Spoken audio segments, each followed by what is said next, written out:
नमस्कार। न्यूज़ 18 के digital platform पर आप सभी का बहुत स्वागत है। आपके साथ मैं हूं नलिनी पांडे। देश में लगातार कोविड के नए केसेस सामने आने लगे हैं और नए वेरिएंट का नाम है JN.1। तो JN.1 कितना खतरनाक है, इसी पर हम बातचीत करेंगे। मेरे साथ मेरी सहयोगी नेहा जुड़ गई हैं। नेहा, हम बातचीत करेंगे, डॉक्टर साहब हमारे साथ जुड़ेंगे, कई सवाल होंगे और आपको क्लियर हो जाएगा कि नया वेरिएंट कितना ज़्यादा खतरनाक है। बातचीत करने के लिए हमारे साथ कैलाश हॉस्पिटल से डॉक्टर सुधीर गुप्ता जी जुड़ गए हैं। सर, बहुत स्वागत है आपका। प्रकाश हॉस्पिटल से हमारे साथ आनंद वर्धन जी जुड़ गए हैं। सर, आपका भी बहुत बहुत स्वागत है। अगर नए वेरिएंट की बात करें, JN.1 कितना खतरनाक है, कैसे इसकी उत्पत्ति हुई, जरा इसके बारे में विस्तार से बताएं। ये जो JN.1 है एक्चुअली ये सब वेरिएंट है, यानी मेन जो कोविड-19 वायरस है उसको जब भी हम देखते हैं तो उसकी जीनोमिक एनालिसिस होती है हर वायरस की। अभी लगातार जब से पैंडेमिक आया है लगातार एनालिसिस चल रही है और उसकी वजह से जो भी ज़्यादा म्यूटेशन शो करते हैं उनको हम अलग अलग वेरिएंट्स बोलते हैं। तो सबसे पहले जो सबसे लेटेस्ट वेरिएंट आया था वो ओमिक्रॉन था, जो अभी रिसेंटली था। उसके बाद उससे सिग्निफिकेंट म्यूटेशनल चेंजेस जो है, यानी आम भाषा में बोले कि म्यूटेशन हेल्प करता है एक वायरस को हमारे इम्यून सिस्टम को छकाने में, यानी हमें ज़्यादा से ज़्यादा इन्फेक्शन देने में, ट्रांसमिसिबिलिटी बढ़ाने में, एक आदमी से दूसरे व्यक्ति को जल्दी हो सके। तो JN.1 की ट्रांसमिसिबिलिटी हाई है, म्यूटेशंस का नंबर भी हाई है, यानी ये जल्दी एक से दूसरे आदमी को हो सकता है। बट इसके सिम्टम्स अभी तक जो रिपोर्टेड है वो बहुत माइल्ड है। आपने बताया सिम्टम्स जो रिपोर्ट हैं वो बहुत ही माइल्ड है, पर अगर मुझे जुकाम हुआ है तो क्या लगभग इसके जो सिम्टम्स हैं वो सिमिलर हैं? हाँ, जुकाम से इसके इतने सिमिलर सिम्टम्स हैं कि ये बिल्कुल भी डिफरेंस नहीं है। मतलब कोई बिल्कुल ऐसा सिम्टम नहीं कि ये सिम्टम आया तो बिल्कुल कोविड ही होगा, क्योंकि ये सीज़न ऐसा है जिस समय जाड़े के समय में एलर्जी के केसेस बढ़ जाते हैं, दूसरे फ्लू के वायरसेस के इन्फेक्शन बढ़ जाते हैं, रेस्पिरेटरी सिंसिशियल वायरस है, इन्फ्लुएंजा वायरस है और इनके अलावा कोविड भी है। तो कोविड का कोई ऐसा डिस्टिंक्टिव सिम्टम अभी तक अलग नहीं किया गया है जिससे हम बता सकें कि ये कोविड ही है। डॉक्टर सुधीर, मैं आपसे जानना चाहूँगी। जी जी जी, बोले कि JN वायरस के कुछ सिम्टम जो हैं पुराने कोविड की तुलना में थोड़े अलग हैं। जैसे इसमें लोगों को लूज मोशंस भी लग रहे हैं, पेट भी खराब हो रहे हैं, बुखार भी हो रहा है और जुकाम जो है वो लंबे टाइम तक चल रहा है, जिसको हम आमतौर पर कहते हैं ठंड लग गई है या कुछ बाहर का खा पी लिया होगा। लेकिन ये सिम्टम्स पुराने कोविड की तुलना में थोड़े से बिल्कुल अलग। यही मेरा अगला सवाल था कि ओमिक्रॉन के तुलना में ये कितना खतरनाक है और हॉस्पिटल में एडमिट होने की संभावना इसमें है या नहीं? क्योंकि ये ओमिक्रॉन की सब लाइनेज है, मतलब ओमिक्रॉन का ही एक वेरिएंट है, तो उसकी तुलना में ये ज़्यादा खतरनाक नहीं है, बल्कि उससे ज़्यादा माइल्ड बताया जाता है। WHO ने भी इसको बोला है cause of interest. This is virus of interest, not virus of concern. इन दोनों में फर्क है। वायरस ऑफ इंटरेस्ट इसलिए दिया गया है क्योंकि ये बहुत तेज़ी से फैल रहा है और अभी जो लगभग 27% जो कोविड केसेज है वेस्टर्न कंट्रीज में वो JN.1 से हो रहे हैं, जो पहले 5 से 7% होते थे। क्योंकि तेज़ी से फैलने की क्षमता है, ज़्यादा लोगों को इन्फेक्ट करने की क्षमता है, इसलिए इसको वेरिएंट ऑफ इंटरेस्ट बताया गया है। लेकिन इसके जो सिम्टम है माइल्ड हैं, कोई ज़्यादा इसमें अभी तक ऐसा नज़र नहीं आया कि पुराने कोविड की तुलना में या ओमिक्रॉन की तुलना में ज़्यादा खतरनाक हो। अच्छा, सिम्टम्स तो माइल्ड है, पर हमें कितने दिनों बाद टेस्ट करवाना चाहिए कि अब हमें लग रहा है कि हमें हो सकता है कोविड में जितनी जल्दी टेस्ट हो जाए सिम्टम आने के, उतना ही जल्दी पॉजिटिव आने की संभावना रहती है। जितना हम लेट होते चले जाएंगे उतने ही जल्दी वायरस का वॉश आउट होता चला जाता है और वायरस की डिटेक्शन मुश्किल। जी सर, इस वेरिएंट में भी JN.1 की बात करें, मास्क पहनना अनिवार्य है क्या? क्या लॉकडाउन की स्थिति हो सकती है? यहाँ पे ना जो है अनिवार्य तो नहीं है, बिकॉज वो तो गाइडलाइंस रिलीज होती हैं तभी होता है। तो अभी ministry of health and family welfare ने इंडिया में नहीं करी और बाहर भी masking is not compulsory, mandatory नहीं है, पर अपनी सुरक्षा के लिए पहन सकते हैं। पहने, क्योंकि वो फ्लू से भी बचाएगा आपको, इन्वायरमेंटल पोल्यूटेंट से भी बचाएगा। अगर हम बात करें दिल्ली की, देश के कई प्रमुख शहरों की जहाँ AQI ऑलरेडी बहुत हाई है, बिल्कुल, तो वहाँ अगर बाहर निकलते हो तो आप मास्क ढक होकर निकलते हैं तो आपके लिए एडवांटेजेस ही है। इतना खतरनाक नहीं है कि लॉकडाउन जैसी स्थिति होगी। बिल्कुल अभी तो नहीं लग रहा, बिकॉज ये हमेशा इसके लिए बोलना पड़ेगा कि प्रथम दृष्टया जो चीज़ लग रही है आपको। इसके नए सिम्टम्स क्या हो सकते हैं? कैसे हम पता लगाएं कि अगर बच्चों की बात करें, प्रेग्नेंट महिलाओं की बात करें, सीनियर सिटीजन्स की बात करें, जो इसके इनिशियल हम देख रहे हैं कि सिम्टम्स हैं वो क्या हो सकते हैं? सिम्टम इसके अभी भी वही हैं जो कोविड के पहले आए थे, यानी कि सर्दी, बुखार, तेज बुखार होना, शरीर टूटना और खांसी जुकाम हो जाना, उसका हील ना होना। और बाकी सबसे बड़ी बात है कि जैसे पहले भी चर्चा हो चुकी है कि इसमें कुछ नए सिम्टम्स हैं, लूज मोशंस लगना। पेट की प्रॉब्लम, जैसे लोगों को सर्दी जुकाम नहीं हुआ लेकिन लूज मोशंस लग रहे हैं, पेट की खराबी हो रही है, तो ये JN.1 के कुछ नए सिम्टम्स हैं। इसके लिए बचाव क्या है? कैसे, अगर हम, मुझे लग रहा है कि मुझे पहले से प्रिकॉशन लेना चाहिए, तो हमें कौन कौन से प्रिकॉशंस लेने चाहिए? इसके बचाव में वही हमारी जो पहले जो गाइडलाइंस थी वही गाइडलाइंस अभी भी अपना करती है, क्योंकि ये रेस्पिरेटरी ट्रांसमिसिबल वायरस है, यानी कि सांस से सांस में, व्यक्ति से व्यक्ति में फैलता है। तो बेस्ट चीज़ है कि इसके मास्क पहनें। मास्क पहनने से ठीक है, मैं मानता हूँ कि 100% प्रोटेक्शन तो नहीं है, लेकिन फिर भी काफ़ी हद तक बचाव हो जाएगा। जो लोग सोशल डिस्टेंसिंग का पालन करें, अपने फ्रीक्वेंटली हैंड वॉशिंग करें, अगर आप किसी अनजान चीज़ को छू लेते हैं या कुछ ऐसा है तो उसके बाद हाथ वॉश करें, और जो जहाँ पे जो भी खाना पीना है, बाहर में खाना पीना है, तो वो उन चीज़ों का अपना ध्यान रखें कि अच्छी जगह से खाएं पिएं। आपने और बताया सबसे इम्पोर्टेंट चीज़ क्या है कि आप भीड़ का हिस्सा ना बनें, भीड़ में ना घुसें और भीड़ ना बढ़ें। इन दोनों चीज़ों भीड़ की बात आप कर रहे हैं तो हम लाजमी है, क्रिसमस आ रहा है, न्यू ईयर आ रहा है, गैदरिंग होगी, उससे क्या बचना ज़रूरी है? गैदरिंग होगी। अब ये सब चीज़ें जो है एक बड़ी सब्जेक्टिव होती है कि मैं वहाँ जाऊँ या नहीं जाऊँ। कई लोगों की मजबूरी हो जाती है जाना, कई बाई चॉइस जाते हैं, कई जाना चाहते हैं। तो ऐसी स्थिति में अगर आप जाते हैं तो ये चीज़ का ध्यान रखिए कि वहाँ आते जाते समय आप मास्क पहन के रखें, और वहाँ पे अगर बहुत ज़्यादा भीड़ है तो उन चीज़ों का, उन जगहों का अवॉइड करने की कोशिश करें। लेकिन अगर बहुत ज़्यादा भीड़ नहीं है तो ऐसी जगह पर जाएँ जहाँ पर एंजॉय कर सकते हैं, यहाँ पे सोशल डिस्टेंसिंग का पालन हो रहा है। सर, मैं आपसे जानना चाहूँगी, खान पान बहुत अहमियत रखता है, कैसे खान पान हमें इस वक्त खाने चाहिए जो हमारे हेल्थ के लिए अच्छा हो? जो इम्यूनिटी बूस्टर फूड्स हैं वो पहले से ही सबको ऑलमोस्ट पता ही है कि हम जैसे जानते हैं कि संतरे हैं, विटामिन सी रिच फ्रूट जो है, ड्राई फ्रूट्स जो है, जो इस वेदर में ऑलरेडी ट्रेडिशनली हम लोग खाते रहे हैं, सो दे हेल्प। उनका एक सिग्निफिकेंट रोल तो है ही है जो हम यूजुअल डाइट में अपने लेते हैं।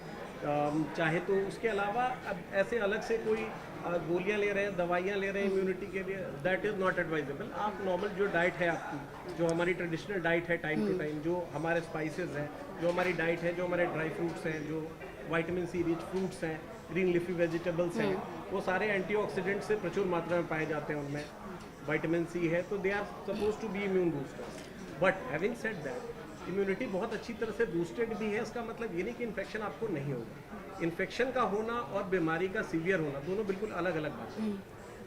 इसका फैलना जो है ये काफ़ी तेज़ी से फैल रहा है, उसके बावजूद इसको बहुत ज़्यादा कंसर्न का माना गया, लेकिन इंटरेस्ट का नहीं माना गया। बिल्कुल, कहा जा रहा है कि अगर आपकी स्ट्रॉन्ग इम्यूनिटी है, बावजूद इसके भी JN.1 इस पे वो हावी है। हो सकता है, बट अगेन वो एक मामूली सर्दी खांसी की तरह, बुखार की तरह वापस चला गया।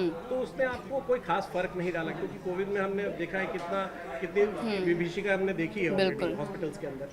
तो वो अभी वो टिपिकल सिम्टम्स नहीं आ रहे, सर्दी खांसी बुखार इसी तरह से आ रहे हैं। बॉडी क्रैम्प्स उसमें सबसे ज़्यादा 35-40% बॉडी क्रैम्प्स, और शाम की जो थकान जो लोग नॉर्मल मान लेते हैं कि ऐसा हो ही रहा है, या ठंड लगे हुई, जैसे सर ने कहा कि बहुत सारे सिम्टम्स को हम जस्टिफाई करने लगते हैं। तो ऐसा नहीं करना चाहिए। जैसे ही उसकी एक अवधि बढ़ गई कि 3 दिन 4 दिन आपने लिया, सिम्टोमेटिक रिलीफ के बाद भी आपको नहीं आ रहा है, you should go and meet your doctor first. Sir, अगर टेस्ट की अब बात करें तो जो ओमिक्रॉन में टेस्ट होते थे, क्या वही कारगर हैं? अगर स्पेशली होम किट की बात करें, क्या होम किट कारगर इसमें होगा? क्या सही वो रिजल्ट दे पाएगा होम किट? होम किट वाकई कारगर हो पाएगा, क्योंकि इसमें जो है वेरिएशन सिर्फ एक ही जीन की है। जो ओमिक्रॉन था XBB वेरिएंट था, जिसका ये लाइनेज है, उसमें सिर्फ एक ही S प्रोटीन की वेरिएशन है।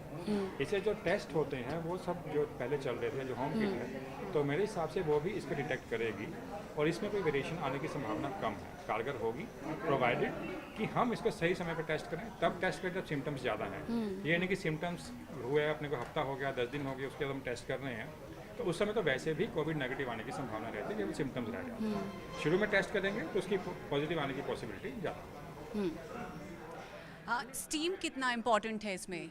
स्टीम कितना लेना चाहिए हमें? क्योंकि ज़्यादातर लोग जब भी खांसी जुकाम होता है तो स्टीम बहुत प्रेफर करते हैं, उन्हें रिलैक्स फील होता है। तो इस वेरिएंट में हमें स्टीम कितना बेनिफिशियल है हमारे लिए? इसमें स्टीम इम्पॉर्टेंट है, इम्पॉर्टेंट इन द सेंस कि सिम्टोमेटिक रिलीफ देता है, यानी कि जो तकलीफ है उससे उस तकलीफ को कम करता है। लेकिन अगर सोचते हैं स्टीम लेने से कोविड से बच जाएंगे, वो नहीं होगा। लेकिन कोविड की वजह से जो खांसी जुकाम में जैसे गले में कंजेशन हो जाती है, नाक में कंजेशन हो जाती है, लंग्स में कंजेशन हो जाती है, स्टीम उस चीज़ में हेल्प करती है। जो अंदर सिक्रीशन उसको लूज़ करती है, उसको निकालने में हेल्प करती है। तो इन चीज़ों में स्टीम डेफिनेटली फ़ायदा करते हैं। सिम्टम्स कम होते हैं, फीवर से थोड़ा सेटल हो जाता है।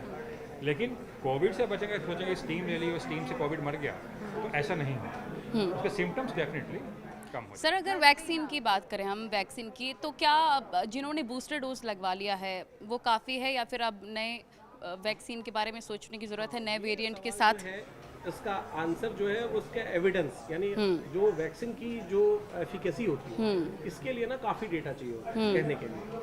पर अभी जो माना जा रहा है कि जितने लोगों ने भी कोविड वैक्सीनेटेड पॉपुलेशन थी वहाँ इसके सिम्टम्स बहुत माइल्ड आ रहे हैं। तो ये एक एजम्पशन है, मेडिकल एजम्पशन है, इंटेलिजेंट एजम्पन है कि अगर आपने लगाया है तो एक अनुमान है, एक इंटेलिजेंट अनुमान है कि आपको वैक्सीन प्रोटेक्ट करेगी। दूसरी चीज़, जेनेटिकली जो चीज़ सिमिलर है तो यूजुअली उसको हम लोग मॉलिक्यूलर मिमिक्री बोलते हैं, यानी कि एक तरह की चीज़ से अगर आपने ले लिया वैक्सीन तो वो आपको हेल्प करनी चाहिए दूसरे भी सिमिलर तरीके के वायरस। जैसे हम लोग यूजुअली इन्फ्लुएंजा के फ्लू शॉट्स लोगों को इस पर लगवाने की हमने सलाह दी थी, क्योंकि थोड़ा वेरिएशन अगर हो भी तो वो थोड़ी प्रोटेक्शन आपको ऑफर करता है, एक्स्ट्रा प्रोटेक्शन। और ससेप्टेबल पॉपुलेशन, मतलब जो अभी बात हो रही थी कि पार्टी कौन कर सके और कौन ना कर सके और करना ज़रूरी है या नहीं? करना जरूरी, तो अगेन सर का आंसर बिल्कुल सही है कि ये सब्जेक्टिव है कि अगर आपको लगता है कि पार्टी करने से आप खुश रहते हैं, आपका डिप्रेशन नहीं आता आपके पास, करिए पार्टी, कोई फर्क नहीं पड़ता। लेकिन जैसे आप अगर एक विशेष आबादी है, जैसे सपोज एक प्रेग्नेंट फीमेल है, जैसे सपोज पहले से आपको लंग की बीमारी है, पहले से आप काफ़ी बुजुर्ग हैं, ऐसे व्यक्ति हैं जिनको बहुत लोगों से पहले से भी अगर आप मिलेंगे जुलेंगे तो 4 वायरस और भी मिल सकते हैं, मतलब फ्लू से मिल सकता है इन्फेक्शन, वो भी उतना ही ज़्यादा खतरनाक साबित हो सकता है कैसे बुजुर्ग के लिए जिसको कई तरह की बीमारियां पहले से। तो पार्टी करना बिल्कुल सब्जेक्टिव है, लेकिन अगर आप पहले से जान रहे हैं कि आपको दिक्कतें हैं, अवॉइड करें। हाँ बिल्कुल अवॉइड करें। जैसे मैं बोलूँगा जिनको अस्थमा है, जिनको COPD है, जो लोग पहले से इन्हेलर पे हैं वो अपनी दवाइयाँ ज़्यादा एहतियात से लें, ज़्यादा अच्छी तरह लें। अच्छा, वैक्सीन को लेकर मैं एक बात और कहूँगा कि जो वेस्टर्न कंट्रीज में वैक्सीन चल रही है जो XBB वेरिएंट के लिए है, तो लगभग वही वैक्सीन उम्मीद है, क्योंकि JN1 XBB वेरिएंट का ही उसका एक वर्जन है, तो वही वैक्सीन जो है इंडिया में भी काम करेगी। और इसके लिए अभी जो कल ही सीरम इंस्टीट्यूट ने भी इसके लिए लाइसेंस मांगा है, और कल ही बयान आया सरकार की तरफ से कि उन्होंने सभी जो वायरसेस की लाइनेज है भारत बायोटेक को दी है वैक्सीन बनाने के लिए। तो ये XBB की वैक्सीन जो है जिस वेरिएंट की है वही वैक्सीन JN1 में भी काम करने की उम्मीद है। जी, अभी सबसे ज़्यादा चर्चा सब दर्शकों को हमारे इंतज़ार होगा कि हम कौन कौन से प्रिकॉशंस तब फॉलो करें जब न्यू ईयर का टाइम है अभी। तो अगर मैं आपसे एक लाइन में जानना चाहूँ कि हमें क्या क्या प्रिकॉशंस फॉलो करने चाहिए ड्यूरिंग न्यू ईयर, क्योंकि हम उस वक्त ज़्यादा भीड़ भाड़ में जाएंगे, लोगों से मिलेंगे जुलेंगे। इसमें प्रिकॉशन जो है मेनली जो रहेगा सोशल डिस्टेंसिंग का रहेगा। सोशल डिस्टेंसिंग का मतलब ये है कि हमें दूर भाग जाना है, इसका मतलब कि हाथ पकड़ना नहीं लेकिन साथ छोड़ना है। और दूसरी चीज़ है मास्क पहन के रखें, और खासकर जब भीड़ भाड़ वाले इलाके में जाएं या जहाँ पे आप जैसे मेट्रो में सफ़र कर रहे हैं, पब्लिक ट्रांसपोर्ट में सफ़र कर रहे हैं, तो मास्क पहन के रखें, उससे फ़ायदा होगा। जहाँ पे ज़्यादा भीड़ है, मार्केट में भीड़ है, वहाँ पे जाने से बचें। अब दूसरा एरिया ढूंढ लें घूमने के लिए, उसमें कोई ऐसा हर्ज नहीं है। बिल्कुल। और तीसरी चीज़ ये है कि जो खास जैसे डॉक्टर साहब ने भी अभी कहा कि जो वल्नरेबल पॉपुलेशन है, जो ओल्ड हैं, जो प्रेग्नेंट फीमेल्स हैं, यंग पॉपुलेशन है, बच्चे हैं, जो पहले से जिनको कैंसर है या हार्ट की प्रॉब्लम है या कुछ ऐसा है, तो उन लोगों को इन चीज़ों से बचना चाहिए जहाँ तक हो सके। और बाकी बचना है या नहीं बचना ये तो फिर हर एक की अपनी एक। बिल्कुल सर, किसी ने नहीं सोचा था कि JN.1 वेरिएंट भी आ जाएगा। कोविड सबको लग रहा था ख़त्म ही हो गया है। क्या अब हमें एक नए वेरिएंट के लिए भी रेडी रहना होगा? क्या अब इसके वेरिएंट पे वेरिएंट आते रहेंगे? और क्या फाइनल हमें कोविड को लेकर नए नए वेरिएंट्स को लेकर ध्यान में रखने की ज़रूरत है? मेरे ख्याल से इसमें दो चीज़ है कि whether we should be carefree और whether we should be careless. मतलब हम इस चीज़ को लेके बिल्कुल ही लापरवाह रहें या बिंदास रहें। तो मेरे हिसाब से आप बिंदास रहें, लापरवाह ना रहें। क्योंकि देखिए और किसी वायरस पे ना जैसे हर साल आते थे इन्फ्लुएंजा वायरस के वेरिएंट्स, हमें हार्डली पता चलता था जब तक कोई बढ़ नहीं जाते केसेस। जैसे बर्ड फ्लू है, बर्ड फ्लू के बाद स्वाइन फ्लू है, तो जब भी वो एक मेजर शिफ्ट के थ्रू जाता है तो उस पर चर्चा होती है, वरना नहीं चर्चा होती। छोटे छोटे चेंजेस हमेशा आते रहते हैं। बट अभी जब से ये पैंडेमिक हुआ है, ये सारे वेरिएंट्स जो है अंडर एक्सट्रीम स्क्रूटनी है। सारे मॉलिक्यूलर टेस्ट किए जाते हैं जो कि पहले नहीं किए जाते। तो ये वेरिएंट आया है, जैसा सर ने कहा कि ऑब्वियसली अभी सावधानी के लिए सब लोगों ने, जितने इंस्टीट्यूशंस हैं, चाहे CDC हो, चाहे WHO हो, चाहे हमारे यहाँ ICMR हो, सब ने इस मुद्दे को अभी लिया है। जैसे वो ज़रूरत समझेंगे कि ये ज़्यादा म्यूटेशन जो है हमारे लिए क्लिनिकली भी इम्पोर्टेंट है, तो वो जनता के लिए इम्पोर्टेंस का बने। अभी ये तत्काल जो रिसर्चर्स हैं उनके लिए ज़्यादा विषय ऑफ इंटरेस्ट है। हमारे लिए बस ये है कि हम यूनिवर्सल प्रिकॉशन को फॉलो करें, जो एक अनुशासन हमने सीखा था कोविड के समय, उसको हम जारी रखें। सर एक और सोच जो आजकल लगातार खबरें भी आ रही हैं हार्ट अटैक को लेकर, लोगों का ये मानना है कि जिनको कोविड एक बार हो गया उनकी इम्यूनिटी बहुत ज़्यादा वीक हो गई है और हार्ट अटैक के केसेस बढ़ रहे हैं, कभी डांस करते वक्त, कभी जिम के वक्त। इस पर आपकी क्या राय है? ये जो आप बोल रहे हैं कि हार्ट अटैक के केस ज़्यादा हो गए हैं या इम्यूनिटी ज़्यादा कम हो गई है, मैं इसको टर्म दिया गया लॉन्ग कोविड। लॉन्ग कोविड का मतलब है कि पेशेंट को कोविड हुआ वो ठीक हो गया, लेकिन उसके सिम्टम्स अभी तक खत्म नहीं हुए, वो किसी न किसी तरीके से शरीर के साथ जुड़े हुए हैं। कुछ लोगों को लगातार खांसी बनी हुई है, कईयों को लगातार थकान बनी हुई है, कुछ लोगों का स्टेमिना कम हो गया है। तो ये सब लॉन्ग कोविड के सिम्टम हैं जिससे गुजरने में, जिससे निपटने में लोगों को सालों लग रहे हैं। तो ये क्यों हो रहा है, कैसे हो रहा है, इसके ऊपर अभी तक कोई पुख्ता रिसर्च नहीं आई है, कोई नतीजा सामने नहीं आया है। और जहाँ तक हार्ट अटैक की बात है, हार्ट अटैक कोविड की वजह से ज़्यादा हो रहे हैं या लाइफस्टाइल चेंज की वजह से ज़्यादा हो रहे हैं, ये कहना बड़ा मुश्किल है। तो एक हाइपोथेसिस है कि कोविड में खून जल्दी जम जाता है, जिसकी वजह से हम लोग खून पतला करने की दवाइयाँ भी देते रहे हैं, एक प्रोटोकॉल में चलता है। तो हो सकता है उसकी वजह से, लेकिन इसके ऊपर एग्जैक्टली ऐसा है या नहीं है ये कहना बहुत मुश्किल है। अभी किसी भी रिसर्च ने इस तरीके से साबित नहीं किया है कि कोविड की वजह से हार्ट अटैक ज़्यादा है। मैं अपने दर्शकों को बता दूं कि सुधीर सर सीनियर कंसल्टेंट हैं कैलाश हॉस्पिटल के। तो सर आने वाले नए वेरिएंट को लेकर कैलाश हॉस्पिटल कितना तैयार है? कैलाश हॉस्पिटल पूरी तरह से तैयार है। कैलाश हॉस्पिटल की अपनी मॉलिक्यूलर बायोलॉजी लैब है जहाँ पे टेस्ट करके इन हाउस ही हम रिपोर्ट देते हैं। यदि आप सुबह सैंपल देते हैं तो शाम तक हम आपको रिपोर्ट दे सकते हैं। और इसी तरह से साथ ही साथ जितने भी हमारे फार्मेसी है उसमें पूरी प्रॉपर स्टॉक है सब दवाइयों का, और सभी लोग पूरी तरह से ट्रेंड हैं। कैलाश हॉस्पिटल अगर नहीं रहा है पहले भी कोविड को ट्रीट करने में, और अभी भी पूरी तरह से तैयार है। किसी तरह कोविड के पेशेंट को कहीं और नहीं भेजा जाता, वहीं हॉस्पिटल में तैयार किया जाता है, आइसोलेशन वार्ड तैयार है, सब कुछ तैयार है। और इसमें ऐसा नहीं है कि पेशेंट आएगा तो उसको फैसिलिटी नहीं मिलेगी, ट्रीटमेंट नहीं होगा, ऐसा बिल्कुल भी नहीं है।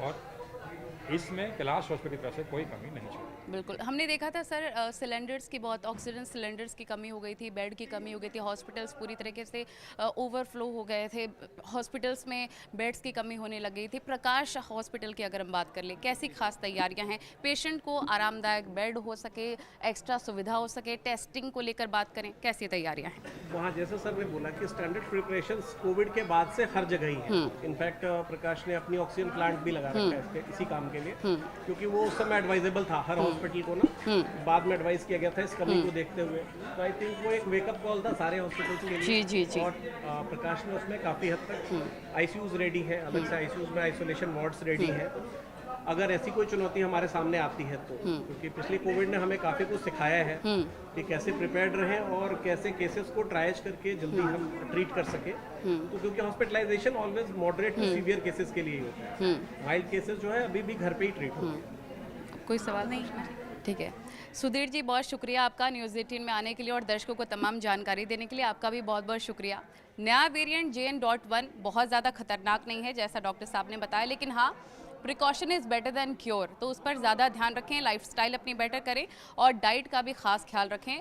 मास्क का भी बहुत अनिवार्य नहीं है, लेकिन हाँ इससे डरना नहीं है, सावधानी ज़रूर बरतनी है। ऐसी तमाम बड़ी खबरों के लिए बने रहिए न्यूज़ 18 के साथ। नमस्कार।